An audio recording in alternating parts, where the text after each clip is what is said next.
भाई हमारे यहाँ चार भाई थे, राम लक्ष्मण भरत शत्रुघ्न। तो वहां भी एक दूसरी परंपरा में, बाबरी परंपरा में भी चार भाई थे, शुजा, मुराद, दारा और औरंगजेब। तो एक ने बाकी तीन को खत्म कर दिया था और इस पे भी उसे संतोष नहीं हुआ, अपने बाप शाहजहां को जेल में डाला।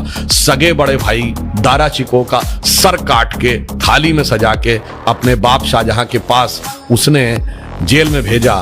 तो एक तरफ है भाई की रखी हुई खड़ाऊं और एक तरफ है भाई के रखे कटे हुए सर। और इतना ही नहीं, शाहजहां को आखिरी दिनों में एक सुराही पानी देता था। और जब शाहजहां ने कहा कि मेरा पानी का कोटा बढ़ा दो, तो उसने कहा उतने में काम चलाओ। तो एक फारसी का शेर है जो मुझे याद नहीं है, उसका अर्थ बता देता हूं। दुखी होकर अपने अंतिम समय में शाहजहां ने लिखा कि तू जिंदा बाप को पानी के लिए तरसा रहा, तुझसे तो अच्छे वो काफिर हिंदू हैं जो पितृपक्ष में मरे हुए बाप को भी तर्पण देते हैं जाके।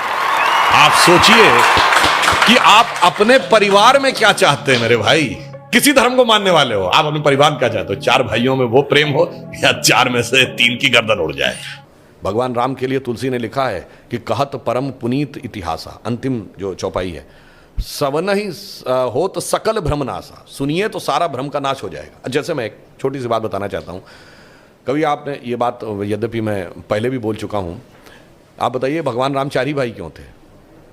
तीन या पांच क्यों नहीं? और अगर चार भाई थे तो लक्ष्मणी क्यों राम के साथ जाएंगे वन में, और भरत ही खड़ाऊ रख के शासन क्यों करेंगे, और शत्रुघ्न ही अयोध्या में क्यों रहेंगे? क्योंकि चार भाई चार पुरुषार्थ के प्रतीक हैं, धर्म, अर्थ, काम, मोक्ष। भगवान राम धर्म है, शत्रुघ्न अर्थ हैं, लक्ष्मण काम है और भरत मोक्ष है।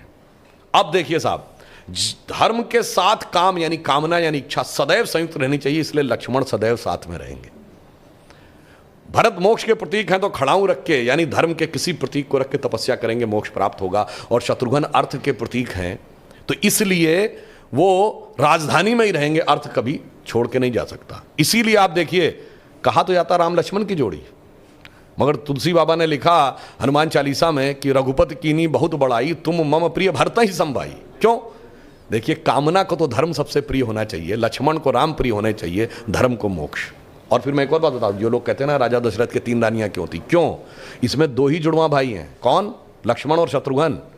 एक कामना, एक अर्थ, यानी इच्छा और पूर्ति, तो जुड़वा भाई हैं। और तीन क्यों जो होना जरूरी था? ये चारों चीजें एक ही स्रोत से नहीं आ सकती। धर्म सतोगुण से आएगा, तो कौशल्या जी सतोगुण का प्रतीक हैं, तो राम की मां है। अर्थ और काम रजोगुण से आएगा, तो सुमित्रा जी रजोगुण का प्रतीक हैं, तो उनसे काम और अर्थ उत्पन्न होगा। और केकई तमोगुण की प्रतीक है, मोक्ष प्राप्त करने के लिए तमोगुण के पार जाना पड़ेगा। इसलिए महाराज दशरथ की तीन ही रानियां हैं, दो या चार नहीं। और फिर यहां पे मैं ये भी कह दूं, मतलब इसको कोई अन्यथा न ले, मैं मतलब ये नहीं कह रहा हूं, इसमें सबसे सुंदर कौन था? केकई। तमोगुण सबसे आकर्षक होता है और अक्सर उसी के पीछे बहुत सारी अनिष्ट की संभावनाएं भी छुपी रहती हैं। तो मैं कह रहा हूं, अगर थोड़ा सा गौर से पढ़ोगे तो एक एक चीज में इतना गहरा अर्थ निकलेगा कि फिर अगर एनी बेसेंट ने कहा था कि for 40 years I have studied a religion by the name of Hinduism, the more you study, the more you love it, the more you get involved, more you respect it, तब जाके धीरे धीरे समझ में। बहुत बढ़िया।